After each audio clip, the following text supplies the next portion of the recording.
Bom dia a todos, né? Então, para encerrarmos nossa primeira unidade com a disciplina de Educação Física,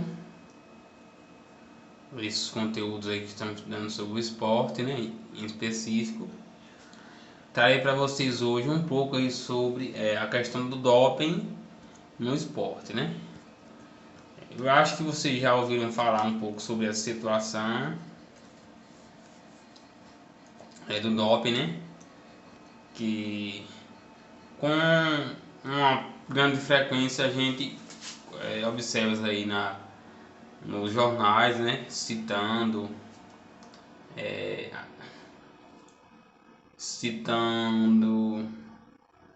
grandes atletas, né, que foram pegos aí no doping, né? O doping nada mais é do que a utilização aí de medicamentos ilícitos, né, que não podem ser utilizados dentro dos esportes mundialmente, né? O nosso conteúdo ele já inicia com uma pergunta. Ele já diz ele pergunta o que é o doping esportivo, na verdade, né? O que é doping esportivo? Então, doping esportivo nada mais é do que o uso de medicamentos anabolizantes aí, algo do gênero, né? Para que esse atleta seja beneficiado aí durante uma competição, né?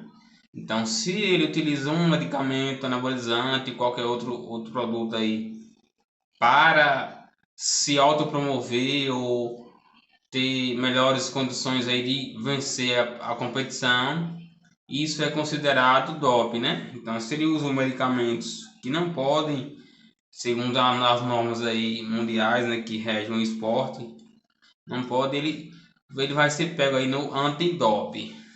Então, o doping esportivo ele é o que? É a autorização por um atleta de substâncias não naturais ao corpo para melhorar seu desempenho de forma artificial. Então, vimos aí que o doping é o uso de substâncias não naturais, né? Ou seja, substâncias aí que o homem faz para poder melhorar o desempenho aí do corpo de forma artificial, ou seja, não é uma forma natural. Ele usou para que pudesse se beneficiar esse desempenho aí artificial. Atualmente, durante competições esportivas internacionais, os jornais publicam escândalos envolvendo técnicos e atletas pegos no exame antidoping. Então, como eu citei anteriormente, né? Esse exame antidoping é onde ele vai descobrir ali se o atleta ou o técnico utilizou alguma substância não natural para que pudesse vir se beneficiar e posteriormente ganhar a competição ou chegar entre os primeiros aí, né? Então, esse exame antidoping tem como função, como objetivo, na verdade, justamente isso, né? Inibir o uso de substâncias aí que venham a melhorar o desempenho de forma artificial desse atleta, técnico ou outro integrante da equipe aí, né?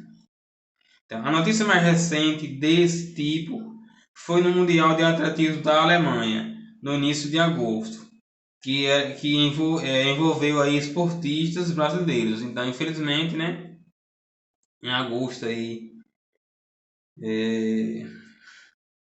foi pego aí alguns brasileiros aí, alguns atletas brasileiros, né, foram pegos nesse exame antidoping.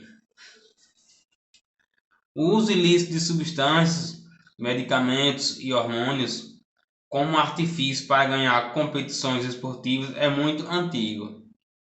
Já nos Jogos Olímpicos da Grécia, cerca de 3 séculos antes de Cristo, havia uma regulamentação para evitar que as competições tivessem o baço arrancado. Desculpe. Já nos Jogos Olímpicos da Grécia, cerca de 3 séculos antes de Cristo, havia uma regulamentação para evitar que os competidores tivessem o baço arrancado. Acreditava-se que com o esforço físico dos maratonistas, esse órgão poderia endurecer e prejudicar o resultado.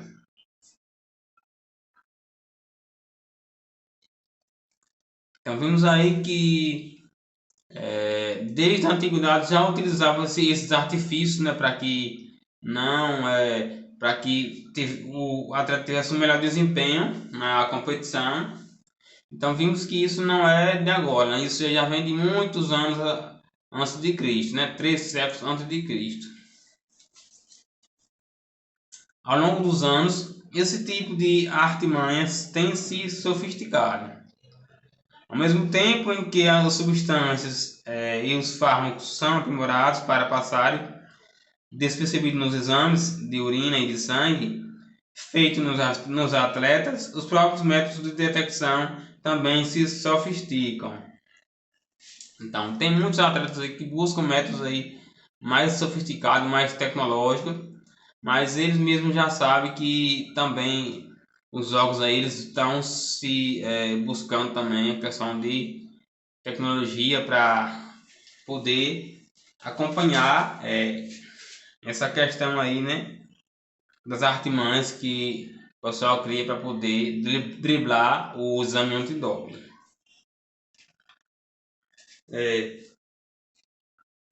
Assim, é difícil haver dúvida nos resultados, conforme explica Jair Rodrigues Garcia Júnior, que ele é professor do curso de Educação Física da Universidade do Oeste Paulista, a UNO-Oeste. Ainda que algumas substâncias sejam parecidas com as produzidas pelo corpo humano, as mulheres, por exemplo, também produzem hormônios masculinos, porém em pequenas quantidades. Quando elas usam esteroides para aumentar a força muscular, os exames eles detectam aí, né, a quantidade de hormônio artificial no corpo, porque a excreção na urina é diferente da natural, afirma o professor. Então, aí, né, ele quis dizer que mesmo o corpo produzindo essa substância, pelo exame é possível identificar a quantidade aí mais ou menos que o corpo produz e o que passou, né, dessa quantidade que o corpo tem capacidade de produzir.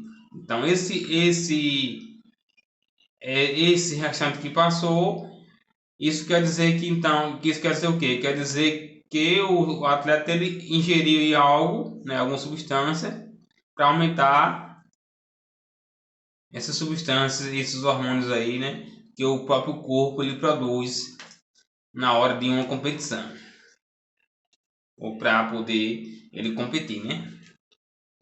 O que complica para determinar se um atleta usou ou não o doping é que muitos trocam a urina a ser examinada por a de outra pessoa, sem resquícios do medicamentos ou drogas.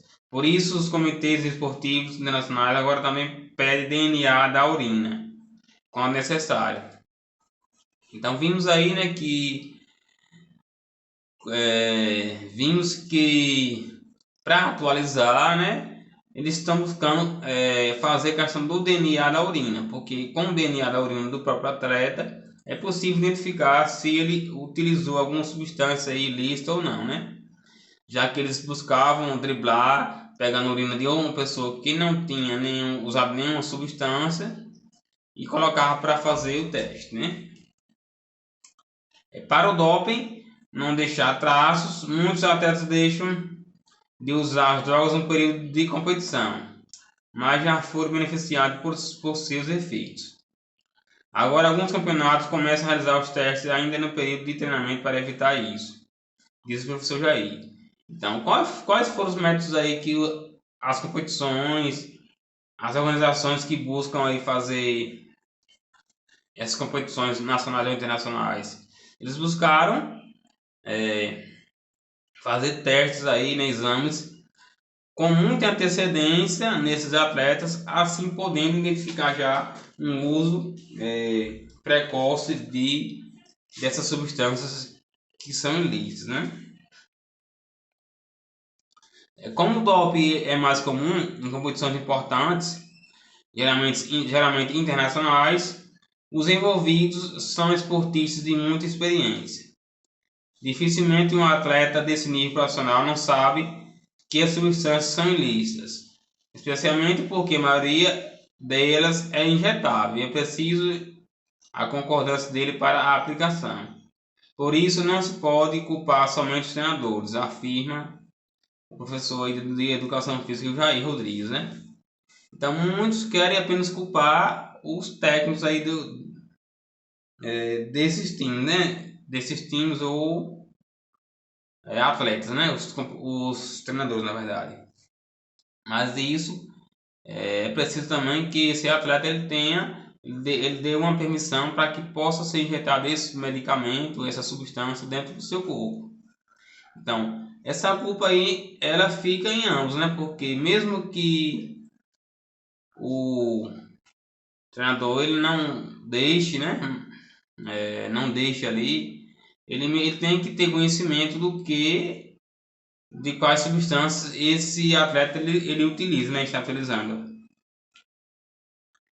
A dificuldade de combater o doping se dá também porque praticamente todas as substâncias utilizadas são de uso médico, vendidas com receitas controladas. Um paciente com câncer, por exemplo, usa hormônios para recuperar a força muscular. Explica Jair. Isso significa que por trás do doping há sempre alguém que está descumprindo a lei e vendendo esses medicamentos sem o controle médico devido. Então vimos aí que temos várias situações, né, que ocorrem aí a questão do doping. Desde a pessoa que vende esses medicamentos lá na farmácia lá ou em qualquer lugar, né, ou uma pessoa comum mesmo ela pode adquirir. Desde essa pessoa até o grupo ali de atletas ou treinadores ali que buscam esses medicamentos para a utilização de seus atletas. Então vimos aí que há uma grande dificuldade com relação a essas questões por conta disso mesmo, né? Que não só depende de uma pessoa, depende de várias outras situações para que esses atletas possam ingerir aí essas substâncias. Então esse foi o nosso conteúdo aí de educação física dessa primeira unidade. E aqui a gente encerra por hoje, né? A gente encerra hoje as nossas aulas de educação física da primeira unidade. E peço para que vocês possam enviar as atividades que estão atrasadas. Porque próxima semana eu vou estar publicando lá no Google Sala de Aula todas as correções das atividades. E a partir do momento que eu publicar as correções, vocês não terão como mais enviar essas atividades para mim, porque já que tem as correções, vocês irão corrigir todas as atividades e deixar corrigida para vocês, por caso vocês precisem aí, que vocês têm como estudar, né, pela apostila e também pelas as atividades que estão nela. Então, por isso eu peço a vocês que adiantem aqueles que estão atrasados, enviem para não ficarem com pendência. O próximo vídeo eu irei explicar também a nossa última atividade, né, que são essas 3 questões aí. E também publicarei aqui no grupo do WhatsApp e no Google Sala de Aula também.